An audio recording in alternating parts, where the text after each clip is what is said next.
ప్రణాళికలు ప్రణాళికల నిర్మాణం ప్రపంచంలో మొట్టమొదటి గొప్ప ఆర్థిక మాంద్యం 1929-1930లో వచ్చింది. కావున ప్రణాళికల ప్రాముఖ్యత వచ్చింది. 1921లో రష్యా స్టాలిన్ మొట్టమొదటిసారిగా ప్రణాళికలను అమలు చేయడం వలన ఆర్థిక మాంద్యం గురి కాలేదు. భారతదేశం కూడా ఈ పంచవర్ష ప్రణాళికలను రష్యా నుంచి తీసుకుంది. ఆర్థిక మాంద్యం, ధరలు పడిపోతాయి. డబ్బుల కొరత వలన వస్తువులు ఎక్కువ. ద్రవ్యరాశి అంటే డబ్బు. ఆర్థిక వ్యవస్థలో ద్రవ్యరాశితో పోలిస్తే వస్తురాశి ఎక్కువగా ఉంటుంది. ఆర్థిక మాంద్యం ఏర్పడుతుంది. సప్లై ఎక్కువగా ఉంటుంది, డిమాండ్ తక్కువగా ఉంటుంది. ప్రణాళిక సంఘం మార్చి 15, 1950 రాజ్యాంగేతర చట్టబద్ధేతర సంస్థ. ప్రణాళిక సంఘం యోజన భవన్, న్యూఢిల్లీ. ప్రణాళిక సంఘం సలహా సంస్థ.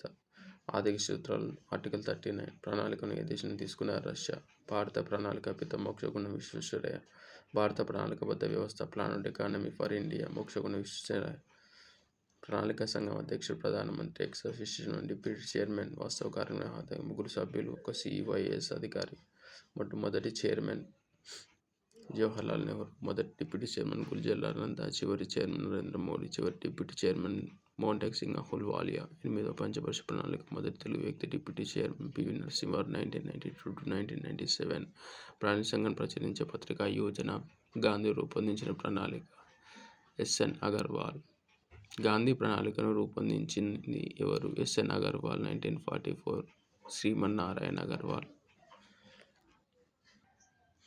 ప్రణాళిక 1 1951-56 హరర్ డోమార్, నెహ్రూ, గుల్జర్లాల్ నందా. వ్యవసాయం మీద 1వ ప్రణాళిక నుంచి 2వ ప్రణాళిక. 1వ ప్రణాళిక వ్యవసాయ నీటిపారుదల, 2వ ప్రణాళిక భారీ పరిశ్రమలు, 3వ ప్రణాళిక ఆహార ధాన్యాల ఉత్పత్తి, 4వ ప్రణాళిక సుస్థిర అభివృద్ధి, 5వ ప్రణాళిక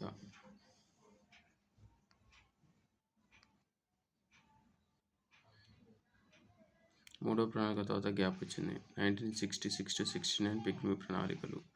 4వ ప్రణాళిక, 5వ ప్రణాళిక తర్వాత మళ్ళీ గ్యాప్ వచ్చింది. 1978-80 వాటిని నిరంతర ప్రణాళికలు అంటారు. తర్వాత 7వ ప్రణాళిక తర్వాత ఆహార ధాన్యాల ఉత్పత్తి. 7వ ప్రణాళిక తర్వాత మళ్ళీ గ్యాప్ వచ్చింది. 1990-1992 యుద్ధాల కారణం. అప్పుడు ప్రణాళికలు లేవు. 7వ ప్రణాళిక శక్తి ప్రణాళిక. 8వ ప్రణాళిక మన PV నరసింహారావు కాలంలో మన్మోహన్ సింగ్. పాపం మన్మోహన్ సింగ్ చనిపోయారు. మన్మోహన్ సింగ్ కాలంలో ఆర్థిక మంత్రి అతను